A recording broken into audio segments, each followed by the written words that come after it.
Starting a company can be like riding a roller coaster blindfolded. There are going to be steep climbs and sudden drops, and a seemingly unending series of loops and turns. And just like a roller coaster, it's always easier when there's someone on the ride with you. Here at Bosses Who Brunch, we don't buy into the myth of overnight success. We cover the challenges, celebrate the successes, and hear real stories of what it's like to start a business. I'm Chrisella Herzog, your host, and I sit down with entrepreneurs over coffee or brunch to talk about their roller coaster ride through entrepreneurship. Today, I'm in Pittsburgh to sit down with Laura West and Sophia Berman, the co-founders of Trusst Lingerie. These two Carnegie Mellon-trained industrial designers set out to redesign a product that has not been updated in nearly a century: women's bras. Current bra design for large-busted women relies on distributing weight to shoulder straps or placing it all on uncomfortable underwire, causing shoulder, back, and ribcage pain. Sophia and Laura turned to engineering principles to redistribute that weight, much like a truss does for the weight on a bridge. In April 2015, they launched a Kickstarter campaign that was fully funded in less than 5 days, and they tripled their fundraising goal by the end of the campaign. I sat down with them at Zeke's Coffee in the East Liberty neighborhood of Pittsburgh, not far from the Alpha Lab Gear Startup Accelerator, where they're currently working. Before we get started this week, a big thanks to Jamberry Nails for supporting Bosses Who Brunch. Check out their huge selection of stylish and beautiful nail wraps at jamberry.com. Tell us a little bit about your backgrounds. How did you get into this? So this is Sophia. I studied industrial design at Carnegie Mellon and worked as a soft goods designer and a product manager for a number of years after college. And I also studied industrial design at CMU, like Sophia, but graduated a few years after, and we actually used to work together, the same design consultancy. Oh, cool. And so that's kind of how we met, and our backgrounds are kind of overlapping in that regard. So what was the inspiration behind Trusst and this idea of redesigning the bra? The bra's been around for, about a century, and it hasn't changed very much in that time. So why did you decide to redesign it? Well, so we were contemplating kind of avenues and ways to work together outside of our current situation. At the time, we weren't working at the same company, so we were trying to brainstorm certain creative ways that we could use kind of our technical skills and soft goods design to maybe create something great. We've been working on a lot of products that were useful. So wearables, Yeah, but we wanted to make something that was really, really meaningful. Yeah. And so, we tossed around the ideas of cool toys for, very interactive toys to help bring kids away from the tech, or we then kind of, were going back and forth and realized that bras are something that a lot of women have issues with, and especially women who have larger bust sizes. There's a whole slew of problems associated with bras, and the technology we later learned is such an old technology that it just seemed so natural of you can redesign clothing every year. Why can't you redesign bras? Why can't you do something different? And we started looking at the market and saw how much opportunity there was there for all the different. There's tons of different brands, tons of different types of bodies and different purposes for bras. So we decided to hit go and see what we could do. Very cool. You surpassed your goal before even the halfway mark on it. So how did you get set up for that, for such a successful campaign? I think part of it was a lot of really intense planning, and part of it was a lot of really great luck. We did a lot of research on Kickstarters and talked to some people who'd done them before, and we found out that you want to start planning about 6 weeks in advance, at least. So we did a lot of legwork. We did our own photo shoot. We made our own products at the time, prototypes to photo shoot with, and great. And then we also found out that reporters won't write about you until you have achieved your goal. So we wanted to make sure that we could achieve our goal in as quickly a time as possible. So we reached out to everyone we knew, and we put out as many feelers as we could, and we reached our goal in 5 days, which was great, because then we started getting press. We started getting a lot of syndications, which was the luck part. Not at all. We also had a really funny video that we launched. I saw with the men wearing the bras with the melon in it. Where did you guys come up with the idea for that? Before the Kickstarter, we're part of a hardware accelerator called Alpha Lab Gear, which is right around the corner from this coffee shop, actually. And so we were surrounded constantly by men as hardware accelerators, robotics tends to go. And so a lot of it was just how do you actually get men to understand this problem? Because, for men, it's a bras completely are like foreign experience. Exactly, they're alien things. And so we came up with the idea of kind of empathy bras. And so, what better way to do it than melons, right? Exactly. I love it. That is brilliant.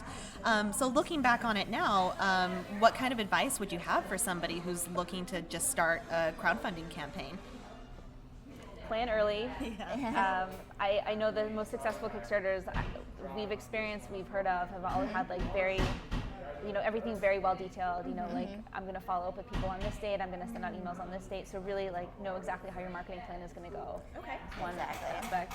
Definitely another aspect of crowdfunding would be to get your manufacturing order. A lot of people use it as a pre-order tool to fund their first production run. They have everything set up with the factory, and they just need that money to hit go. Okay. So definitely have the preparation in both the campaign and for the actual product ahead of time, because that definitely makes things a lot easier. Yeah, that's really smart. So on your website, you're in the pre-order stage now, and you've been testing the product for about how long now? About a year. About a year? Yeah. Okay. So what are some of the challenges you've run into during this the testing and design process? Well, every woman is different. So everybody's shape, body size, every height is a different kind of preference, different kind of fit need. So that's been challenging to find a way to cater a product to tons of different body types. So that's been one challenge that we faced, and we've tested on lots and lots of women and had them come into our office. Exactly. Yeah, I think I saw somewhere that you have, about 100 product testers who've been trying prototypes for it. We've had a lot. That's very cool. Yeah. So we're lucky to be in Pittsburgh because we have a lot of women who've been really great about coming in and helping us. That's fantastic. For wear testing and. Very cool. So tell us a little bit, how are Trusst bras different from large size bras that are currently on the market? So give us some of the product specs. So large bras currently on the market use an underwire technology, which if you're familiar with the way bras feel, it's the hard U-shaped structure that encompasses the exterior of the breast. So an underwire just encompasses the breast tissue. It serves as a barrier to hold the fabric of the cup to the body, and the fabric does the majority of the supporting of the bust. Comparatively, ours has a little bit more support. So we don't have the underwire, which means that we don't have the same pain points that the underwires cause.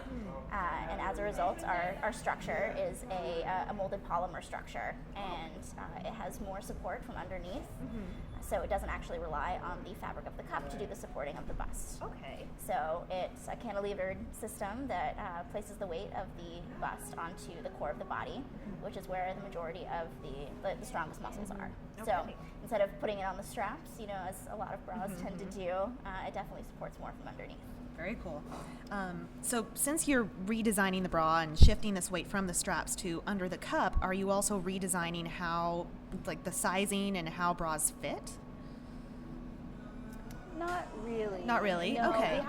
we use American sizing, so we go straight letters, which is a little bit different than some bras you might have seen and do get into larger sizes. But we're trying, every bra fits a little bit differently, so you could say we're redesigning the fit. Our bras will fit a little bit differently too because it's a different support system. Sure, yeah. But we're trying to keep something standardized so that women who buy bras on a regular basis, which is almost every woman on the planet, can understand how to fit into our bras too. Okay.